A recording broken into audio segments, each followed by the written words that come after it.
Hello, everyone.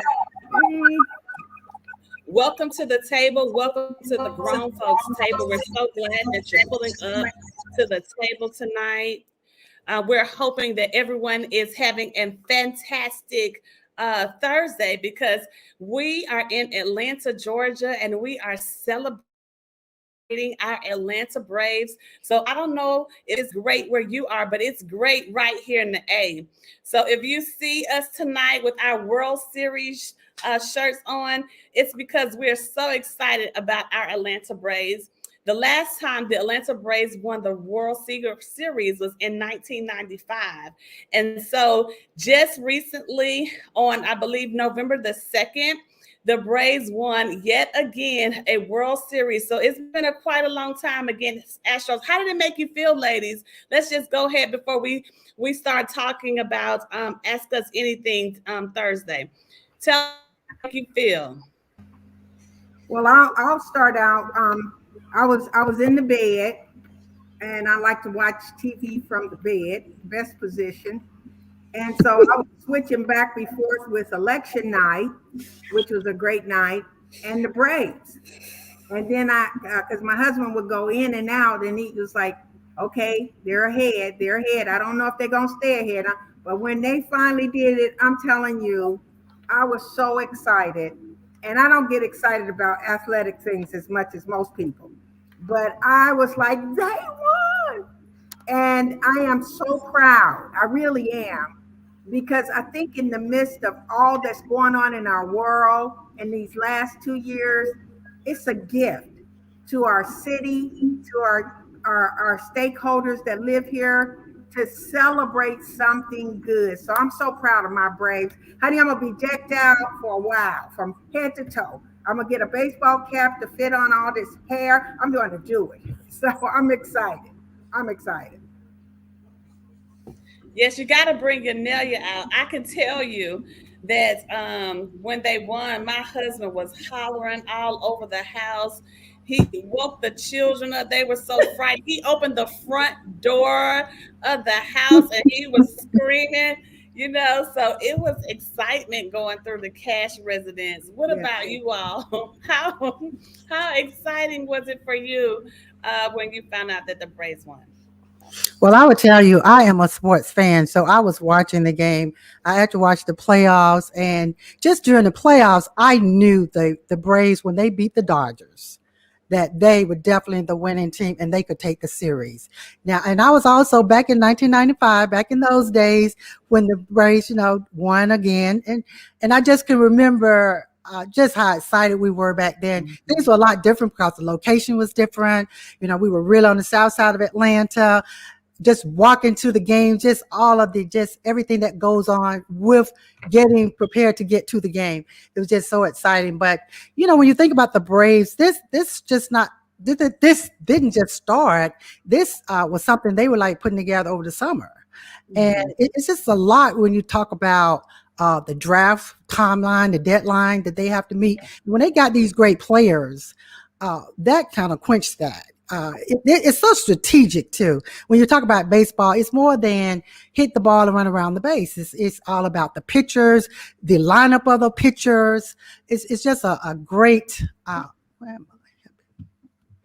Something happened here, but anyway, it's just a great game. I'm glad that I'm here 20 years later to witness it again. Yeah. Because I'm just so excited, and we watched it and we just jumped for joy, because just to have that professional sportsmanship and the game here in Atlanta. We've had Falcons, we got the Hawks, they came close, and we think they may do it again this year. So I think we're just excited for just the city and just allowing the kids to be out of school. Yes. The kids are so excited about that, the parade. And I think we're all excited, just, being born and raised here in Atlanta, number one. It's Come on. it's Yes. Come on, bring it, when baby. you are from Atlanta, and not one of those people to say, I'm from Atlanta because you moved here 5 years ago. I'm born and raised Georgia Peach, baby. I remember when they built the Atlanta Stadium, okay? I remember when they built the Yes. second stadium, okay? And I know when they moved the stadium from outside of town. So I'm back from the David Justice days, Yes. the smoke, Yes. Glavin, all those people, Pendleton, I know you all don't remember them, and the late great Hank Aaron. So, Yes, Yes. yes, baseball has been something that we all just grew up as kids. We loved the game. We used to walk to the games. It was just a great time. And again, I'm just glad to still be able to witness it again. me Yeah. too. And you I know mean, what the else? city needed it. The city Yes. needed it. If Yes, you think about, we needed a championship. We've had a lot going on, and the last time that we have been in the news from the world perspective, or even from a national perspective, it was the Black Lives Matter incident at the Wendy's. yes, So this was something that we needed. We needed something that would bring us together, give us some kind of joy. We need something celebratory. And listen, we've been dealing with these sorry Falcons forever, Atlanta. Right. We needed a not. win. It was therapeutic for us. yes, It you're was right. therapeutic for us to have a championship. Now Yes. 20 years later, which is very telling Yes. about our sports teams. But what Yes. it does say is finally we have a moment, and yeah, shut the city down. Yes. That's Nobody ain't right. going to work. I don't care if you are open. We ain't gonna be there. We ain't gonna be there. It's We gonna be- parade. Look, if y'all see this shirt tomorrow, yeah, I got it on. I bought two. So don't think I'm just funky around here wearing my shirt. You know what? I bought two. Actually, I bought three. I got a sweatshirt that's coming.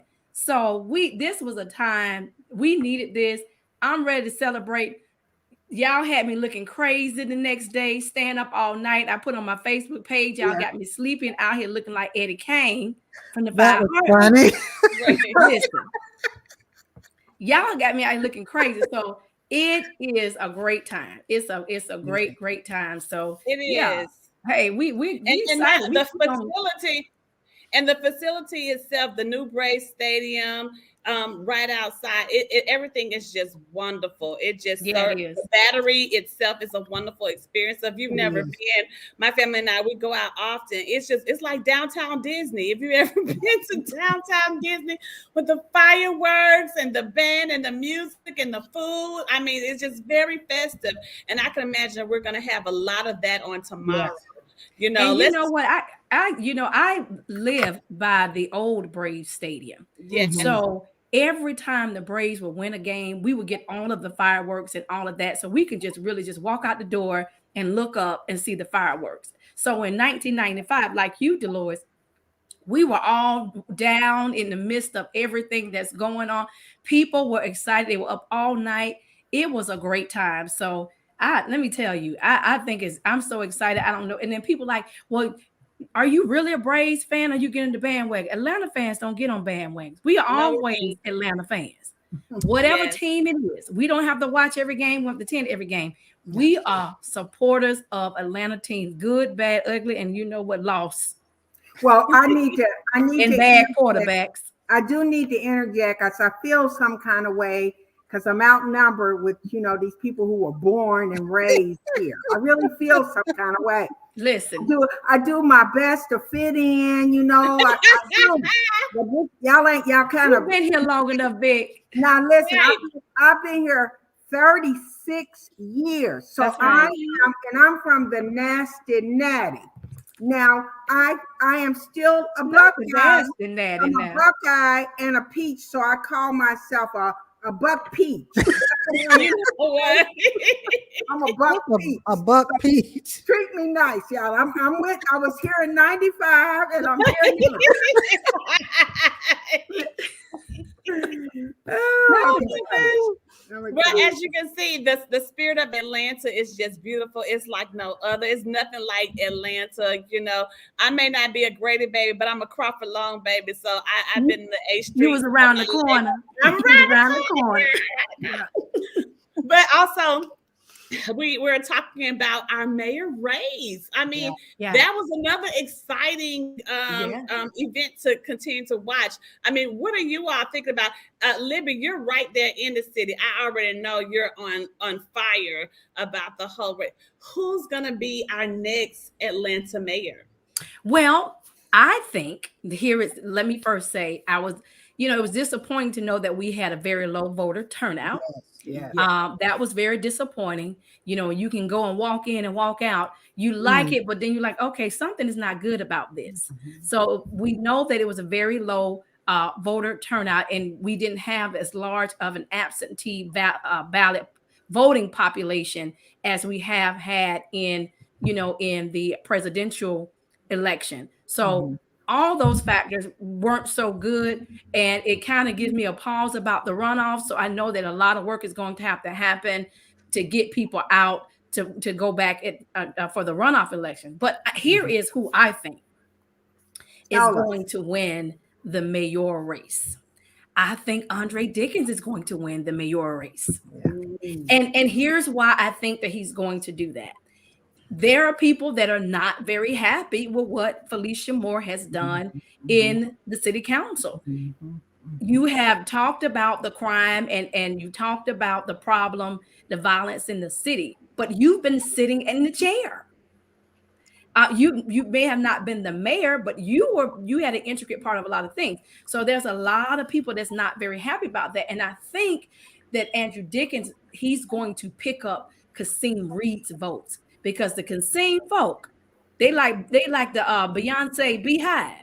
They're not voting for Felecia Moore, because Okay. they are just against Felecia Moore. And people Okay. who voted for Kasim, the majority of those people are against Felecia Moore. So, Yeah, but Kasim numbers were pretty low. So how much of a following? People didn't really come out to support him in numbers like I thought they were too. but just think about it. If Kasim had not been in the race, he still got 20 something thousand, 22 something thousand Mhm. votes. Mhm. So those votes, had he not been in the race, Dickens might have edged over Moore. She could have edged over him in this race, but the votes got split really with the top three. That is true. Okay. Mhm. So I think that he had enough votes to almost contend to a runoff, because they were he and Dickens were very close. So he got close enough to contend for a runoff. So I do believe that what's good, like for instance, Mayor Andy Young, he was behind Kasim. I think he's going to end up getting behind Andrew Dickens. I don't think he's going to get behind Felecia Moore. So I think a lot of those people who got behind Kasim are going to end up behind Dickens. You didn't see a lot of fighting between Kasim and Dickens. There was the whole tension and nastiness was between Moore and Kasim. Mhm. Mhm. She's right. You Yeah. know what? You look at Felicia has a history, and it's just not been profitable for her. And she's known to run. She just continues to run. But I really, I'm gonna be honest, because I wish we would have had this conversation last week, because I really would have known what I wanted to know, what you would have predicted, because I really thought Kasim really was going to be the front runner. I just thought it. Not that I'm pro him. I just felt he had popularity. I know he had some people that were contrary to some of his stuff from the past, but I just thought he was going to be the front runner. And I was shocked when Shirley supported Andre, because Kasim had been her campaign manager for both campaigns. She endorsed him when he ran. It just something happened in between, of course. But I think, like Libby, I'm inclined to believe that Andre is going to be our next mayor. I think so. But I think that if the voters don't get out, that office can be decided by a few hundred votes, you all. If Yeah. that voter turnout doesn't pick up, Yeah. because you can't be presumptuous, you have still got to work your butt off to get the people back to the polls. I suspect we're going to see a lot of campaign ads between them two. I think Andre is probably about to really amp up his campaign funds, and I Mhm. think we're going to see him. And he got people who are in John Lewis's corner, the deceased John Lewis's corner, Mhm. who's Mhm. going to step up for him. Yeah. So and Shirley Franklin, they end up developing their relationship she and Andre Dickens over time. Mm-hmm. And I think she probably feels that he would be a good, authentic candidate. Mm-hmm. He also is a smart man. He's an engineer by trade Mm-hmm. and by Georgia profession. Tech. So Georgia he's Tech. an intellectual man. He knows how to manage money. He knows how to bring in the proper things. The thing he was talking about with the license, the scanners, we should have been had that in this city. Mm-hmm. And to have that access is going to be good, because we getting a lot of foolishness of pulling folk over. So he's not a stranger to the city. He is from the west side of the city. He's a deacon in his church. Mm-hmm. And What high school did he go to, Libby? I can't remember what high school he went to. You said he was from the west side, so I just wanted to know what high school, because it matters where you Listen. No, starting out won't be there, but it do matter where you go, where you went. Wherever he went, he got good education. Yes, he did. From Georgia Tech. Well, we can see that Libby is an act who's Libby pulling for, and I was concerned about the turnout as well. Everybody that's watching, I thought, okay, they're not interested in this race for some reason. Maybe they don't like any of the candidates, because when you're not going to the poll for your candidate of choice, it's an indication that none of the candidates are impressive to you enough to see them win. So, y'all, let's keep watch. When is the runoff date? Tell us. Go ahead. And I think it's November 30th. I think let me say this about Andre. I know I don't live in the city of Atlanta anymore, but that's one of the things I really loved about Atlanta is the mayor race. Yes. But Andre Dickens, as a city councilman, he is a person that those people in Atlanta held him accountable, and he comes out. He's proven what he's done in those neighborhoods. He's cleaned up some neighborhoods. I know people in Atlanta who called his office to get things done, to maybe sometimes they have these eyesores, they have to have them removed. He gets that job done. So he is very favorable with a lot of people. So I'm with everybody else. I think he's going to take this. They're going to get on the ground and have to really run this thing. But I'm really behind him. And I just had this conversation last week with my aunt, who's 89 years old, who loves him. She calls him all the time. But I have seen significant difference in those communities over there. So, can we say that at the end of the show, we'll say, bye, Felecia. That's a good one, Vicky. I like that. That race got really dirty. It got dirty, got ugly between those two. Yes. But that was so clever to me when Felecia. Bye, Felecia. I just love it. I love it. And we are people who are staunch supporters and proponent for women. Especially African American women. But we also are staunch proponent for the right candidate for an office. And so no slight to Felecia Moore, but that's one of the things that happened when you sit in a certain role and the expectations is high for leadership and you don't produce like people think you should, and then you slam somebody else who you said did not produce, and people like, well, your track record is not that well. Well, if an Andre Dickens did that, he has a good track record. So I think her campaign approach, in my personal opinion, was the depth of her, in so to speak. Like, I think she should have had a better approach than what she did. We didn't hear much about the things that she accomplished, any of those things in her campaign ads, and in some of the smaller debate settings, she didn't do very well. Yeah. So for those of you that are watching, I'm going to interpretate a little bit of what Libby is saying in my own way. Basically, Felecia, you shouldn't have come out of the gate slamming Miss Keisha Lance Bottoms about what she didn't quite do, because you were not far from it as well, because you were in an office to do much work as well. Oh, there you have it. By Felecia. Oh, you better give it to him like it needs to be given. Well, tonight, y'all, if you're watching, it's Talk to Us Thursday. Drop it in the chat. Go ahead and drop your questions in the chat. We want to hear from you. It's the Grown Folks Table podcast. That means when you have to be grown to sit at the table, because we have real grown folks conversation. And we got a couple of questions that I'm afraid to even start. But I have some very wise women already at the table that can weigh in on some of these questions. So go ahead and questions in the chat or drop them to us. So question number one, what are places on your bucket list to travel to? So that's a fun one. I'm going to start soft. That you're looking forward to going to? Well, that was just one of the questions. What are places on your bucket list to travel? And so I can tell you one of mine is I have always wanted to travel to Brazil, and I want to travel to Greece.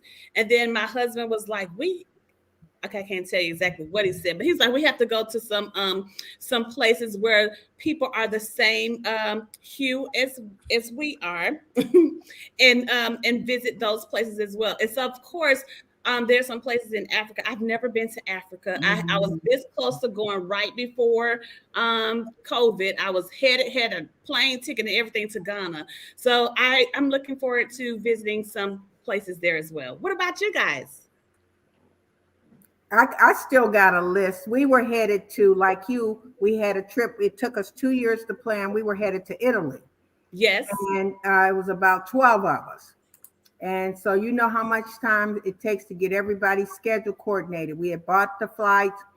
We have a friend there that lives in Italy, a part of Italy with his family, and they have a large enough place that we didn't have to deal with hotels. So everything was set. And then COVID hit.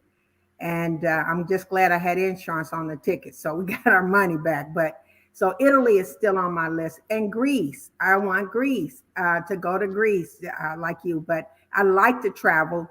And I've been to a lot of places, but there's a lot of places I still want to go that I've not gone to. I haven't even been to San Diego yet. And I hear it's such a beautiful place. And it's a lovely place to take your children to the zoo. And so you need to put that on the list for the kids' Eve. But they say it's just beautiful. I love California anyway, every part of it I've ever been, but I have not gone to San Diego. So I've got some places in the States as well. Oh, yes, me too. I forgot. I want to go to Colorado in the wintertime. Libby has been trying to talk me out of it, but from the movies, when you see all the snow, I want to put on a snowsuit and pretend, take the pictures like I'm going down the slope. Going down. Then she want to go back into the cabin. I just want to. She just want to take a picture in her ski gear and go back in the cabin. You can have that in Gatlinburg. Photoshop. Well, I do Gatlinburg. I have been there, but it's something about saying I've gone to the Colorado mountains. Once you learn to ski, that'd be great. It was worth it. You want to say you really know how to ski? Right? Yes, I would pretend. Well, Libby has scared me about the whole skiing thing, and I'm gonna try it though, so I can say I at least try. Yeah, you should. You should go with the blessings of the Lord. They have like the little bunny slopes, they call them the bunny slope. They're scary. Yeah, the starter slopes. She'll probably do fine there. Definitely get you an instructor. Mm-hmm. I will. True. Mm-hmm. So what's on your list? It's not traveling, but I'll tell you because I want to put it out in the atmosphere. I wanna jump out of a plane. That's like top on my list. Bye, Felecia. Bye, Felecia. All the things you can do. I was hoping you all would say y'all would go with me. I'm afraid of heights. I know I can't go with you unless you. You can stand on the ground, Libby, and look up. Unless you're looking for comedy, because it's going to be a comedy. We're trying to get me out the plane. I'm going to do it. I don't know what that would do for me. Yeah. Oh, I've been wanting to do it for a while. Well, that's nice. So, Dolores, what's on your bucket list? Where to go? Where do you want to travel? Everywhere. Yeah. But like you Rome, because I'm fascinated with gladiators. Just Yeah, fascinated with gladiators. Love those type movies. me too. Yes, I would love to go to Rome and France, Yeah, Hawaii. So there are a lot of places I need to try to see in this little. What's left in front of me is how I like to say it. yes, Yeah, yes. what's left in front of me. Yeah. Yes, me I'm too. like you. I've been a lot of places, and I have been a lot of places, but those are three that I really would like to visit. Yeah, Rome is the top. Rome yeah. is the top of my list. But Mr. Grizzly, he doesn't care for all that traveling anymore. So Okay. we'll see. We'll see. Okay. Libby, you Libby, didn't say yours. You're quiet. Yeah, I think one of the places, well, probably two places. It'll be definitely want to go to Greece.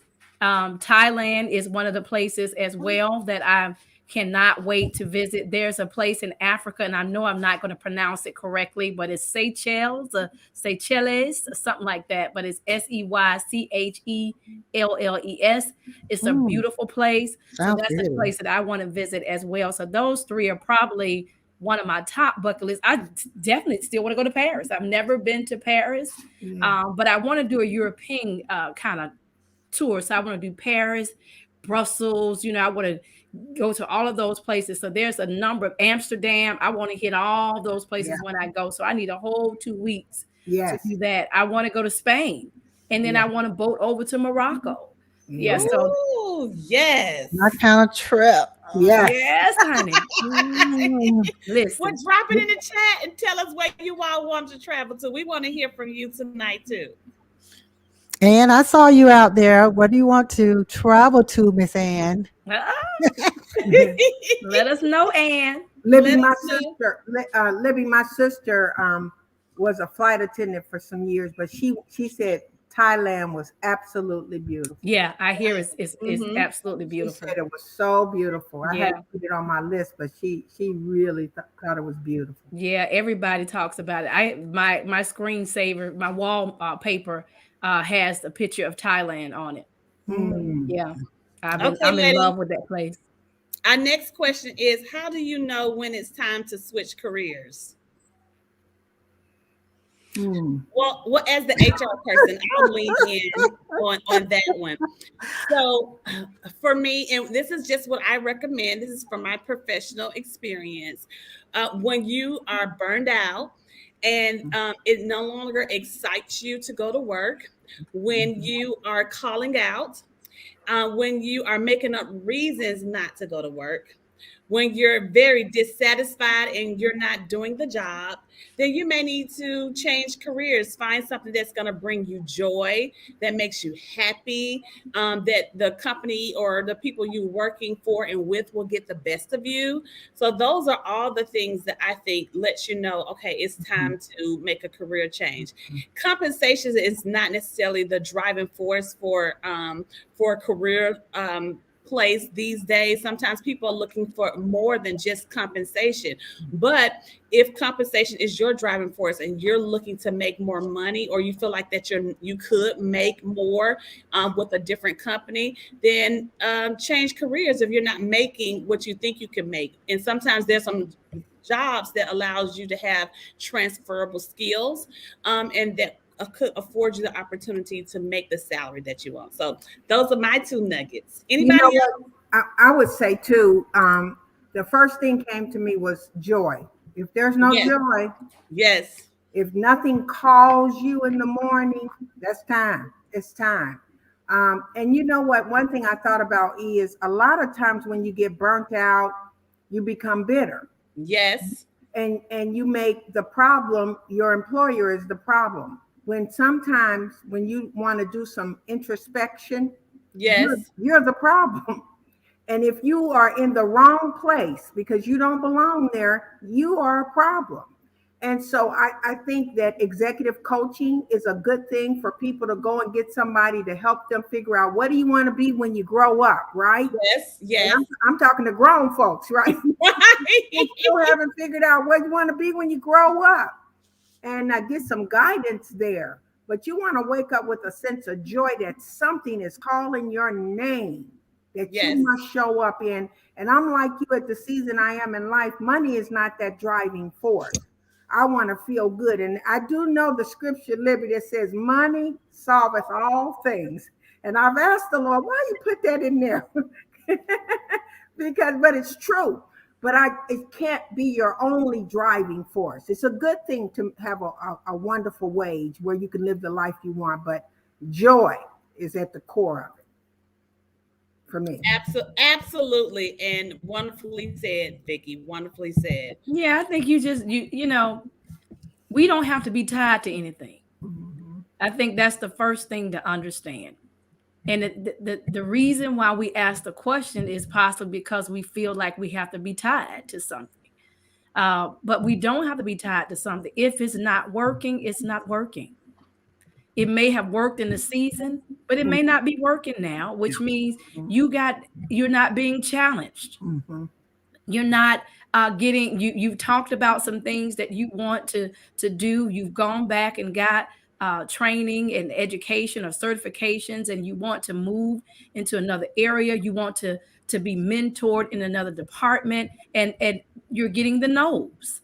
You're getting the no's. You're getting people not wanting you to do that. So you don't have to stay there. Maybe that is God nudging you out of the nest. Yeah.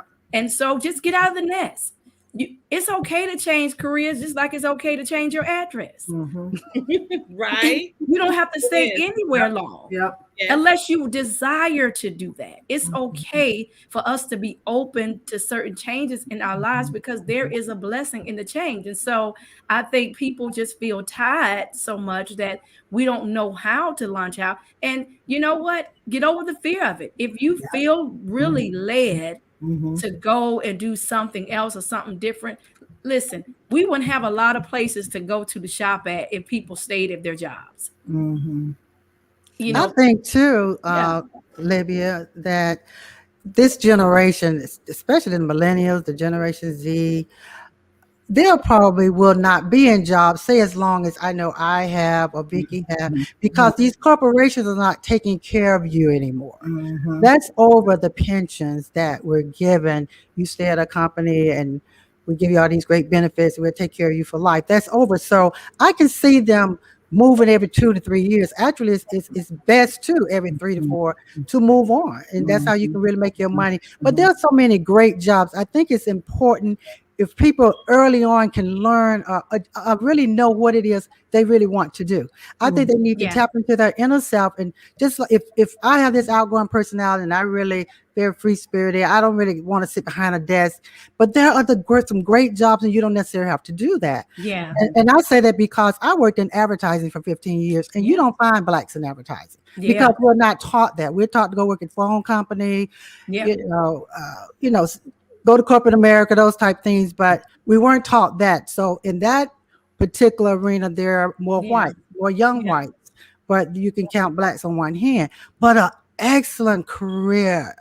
You can make an excellent career and make a lot of money, and it's just excellent. As we talk about the Braves, I could go to any game, box seats. I don't know what it's like to sit in nosebleed seats because anything I ever wanted to go to, I can go to, and I have box seats. Yeah. So but that came with that type of job Concerts. that I Come had. on, Dolores. So I Come on. understand that they can just think about what they like to do. It's out there. You just have to go out there and get it. Seek And it. it's okay to diversify your resume. You know, I like the way that you talked about the 2 or 3 years at companies. It used to be longevity, and companies frowned upon people moving from place to place. Yeah. But really, that's no longer the trend in the workforce.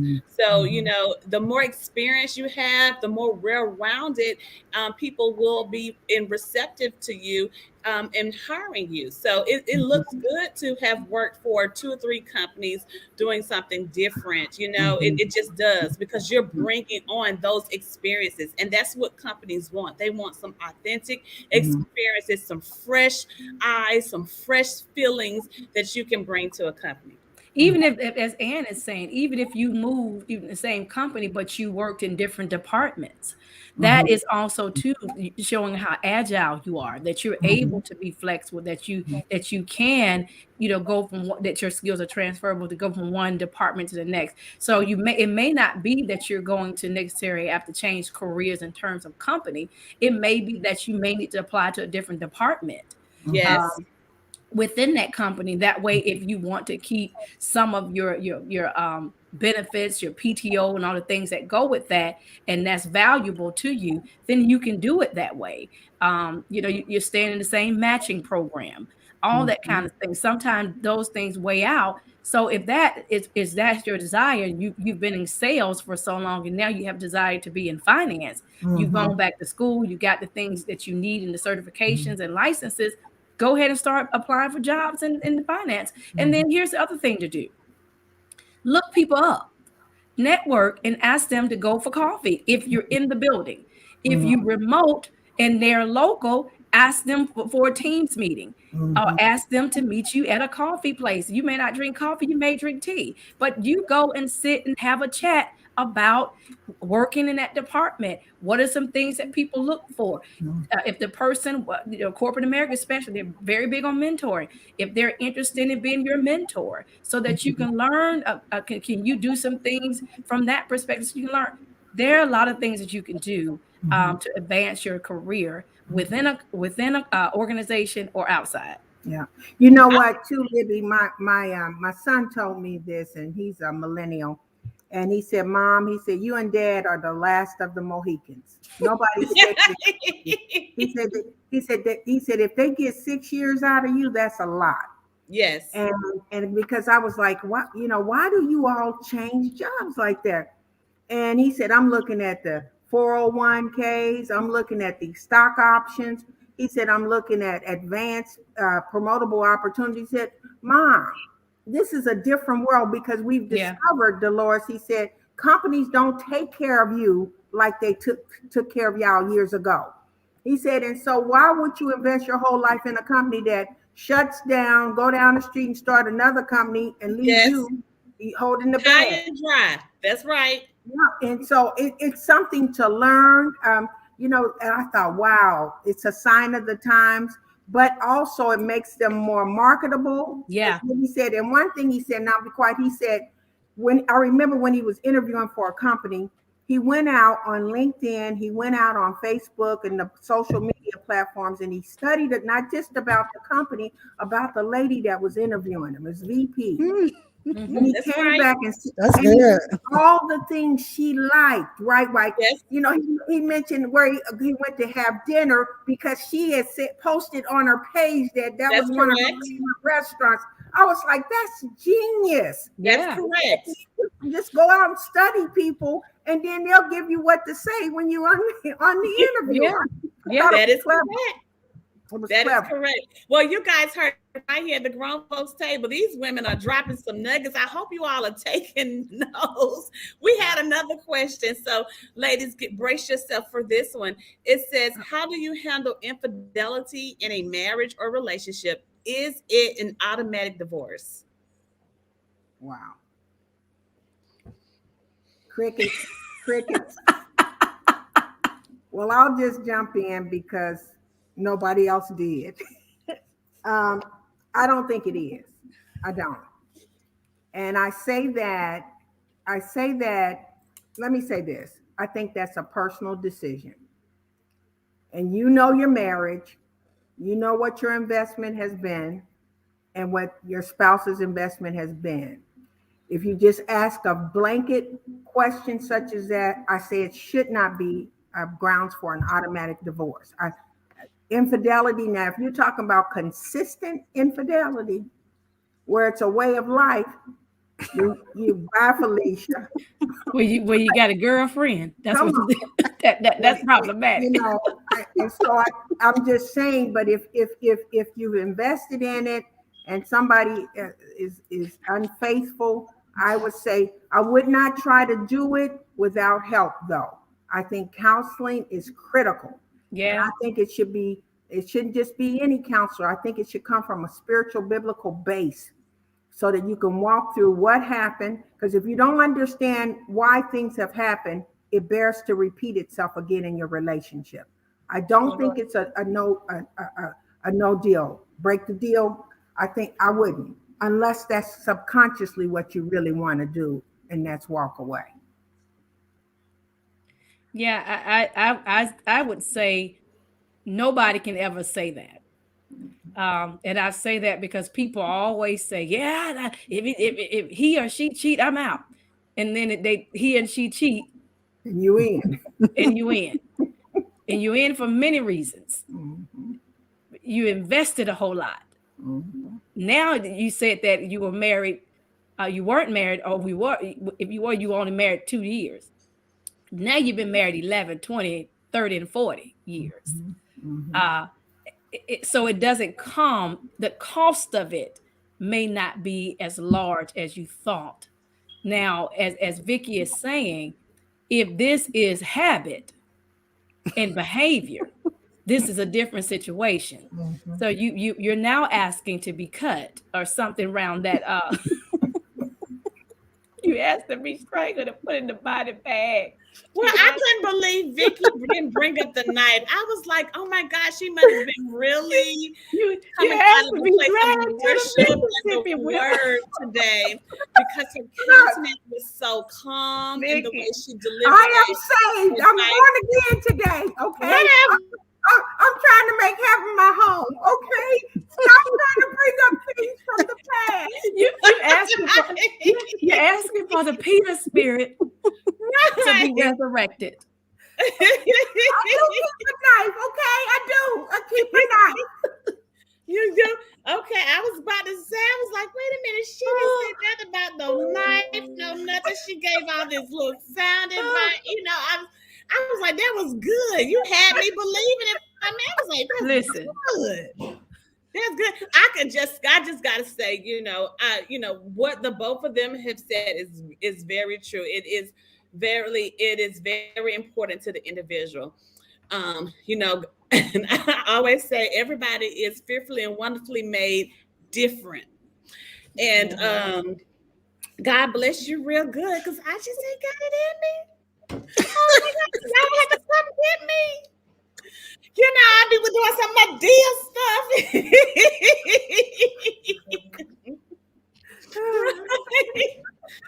You have to turn around your counseling on yourself, Pastor. Oh, yeah. I just pray that it works, because sometimes I be seeing dead people. I see dead people.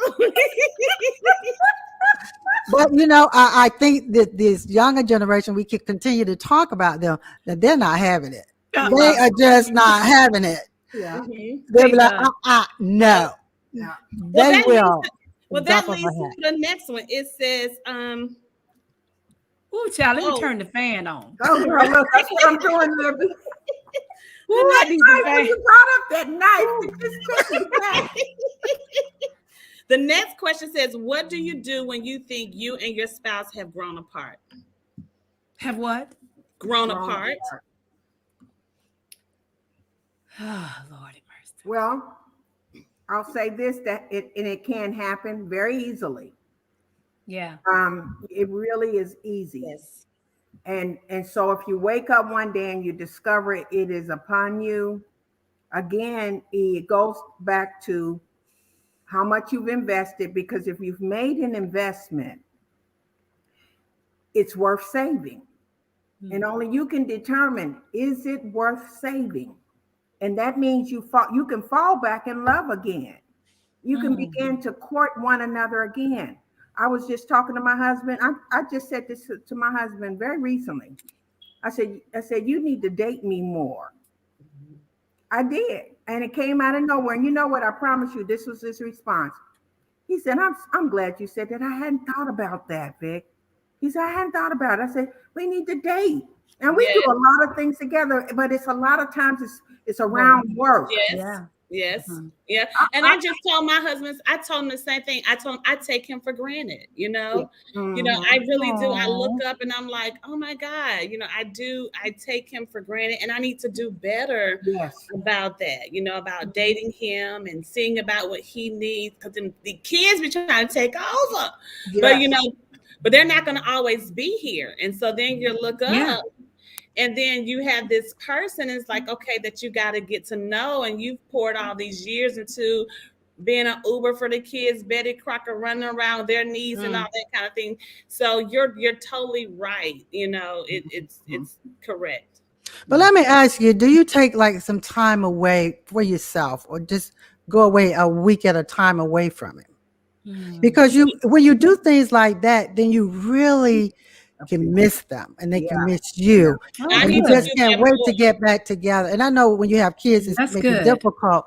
But Yes, you know, I do that every now and then, you know, I because do. we have a long-term relationship and you have to know how to continue to keep that Yes. Yes, relationship. But what I love about our relationship, because we were friends first, we were friends Yes. about 2 years Yes. before we actually started dating. But we were good friends. We, you know, went out to lunch a lot. We were trying to hook it up, but